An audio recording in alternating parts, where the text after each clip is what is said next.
உடலில் வந்து நிறைய ஆர்கன்ஸ் இருக்குது. அது எல்லாமே வந்து ஒரு பில்டிங் பிளாக்ஸ் அப்படின்னா அந்த மாதிரி தான் அது எல்லாமே சேர்ந்தது தான் நம்ம ஹியூமன் பாடி. ஸோ இந்த கொலாஜன் என்ன பண்ணும் அப்படின்னு கேட்டான்னா, இது வந்து டெட் செல்ஸை வந்து ஃப்ரெஷ் ஆக்கும், ரீக்ரோத் வரும். அதே மாதிரி வந்து எல்லாத்துக்குமே ஹெல்ப் பண்ணுறது தான் அது. It gives a protective covering to all the organs. It's very important for skin. அழகு அப்படின்னு பார்த்தா ஸ்கின்னுக்கு வந்து கொலாஜன் ரொம்ப முக்கியம். இப்போ கொலாஜன் வந்து என்ன மாதிரி இதில் இருக்குது அப்படின்னு கேட்டால், கொலாஜன் அப்படிங்கிறதுக்கு வந்து அதை வந்து ஃபார்ம் பண்ணுற மெட்டீரியல்ஸ் என்னென்னலாம் இயற்கையில் இருக்குது அப்படின்னு நம்ம தெரிஞ்சுக்கணும். சப்ளிமெண்ட் பண்ணுறது வேறு. கொலாஜன் சப்ளிமெண்ட்டுன்னு நிறைய வந்து ஸ்டோர்ட் ஐட்டம்ஸ் இருக்குது. But supplementing is it's not a permanent thing.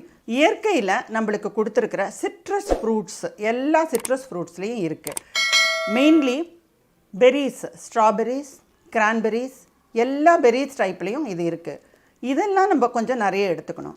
இதை தாண்டி ரெகுலராக நம்ம யூஸ் பண்ணுற கொத்தமல்லியில் நிறைய இருக்குது அப்படின்னு சொன்னாக்கா, அதோட தண்டில் இன்னும் நிறைய இருக்குது. இலையை விட கொத்தமல்லி தண்டை கட் பண்ணி போடாமல் அதையும் சேர்த்து உபயோகப்படுத்தும் பொழுது இந்த கொலாஜன் ப்ரொடியூசிங் ப்ராப்பர்ட்டிஸ் வந்து அதில் இருக்குது. ஸோ இந்த மாதிரி சின்ன சின்ன விஷயங்களை வந்து நம்ம கவனத்தில் செலுத்தணும் அப்படின்னு சொல்லும்பொழுது அது எப்படி வந்து தெரியும் நம்மளுக்கு வந்து கொலாஜன் குறையிறது அப்படின்னா, சின்ன வயசுலேருந்தே இருக்கும்போது இது தெரியாது. ஏஜ் ஆக ஆக எல்லாமே பிரச்சனைகள் நிறைய வரும்பொழுது சடனாக வந்து ஏஜுக்கு முன்னாடி ரிங்கிள்ஸ் வருது. ஸ்கின்னை பொறுத்த வரைக்கும் ரிங்கிள்ஸ் முன்னாடியே வருது.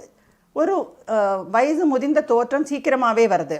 இதெல்லாம் வந்து ஸ்கின்னில் வந்து கொலாஜன் இஸ் கெட்டிங் ரெடியூஸ்ட் அப்படிங்கிறத ஒரு நம்மளுக்கு வந்து சைன் பண்ணுற மாதிரி தான்.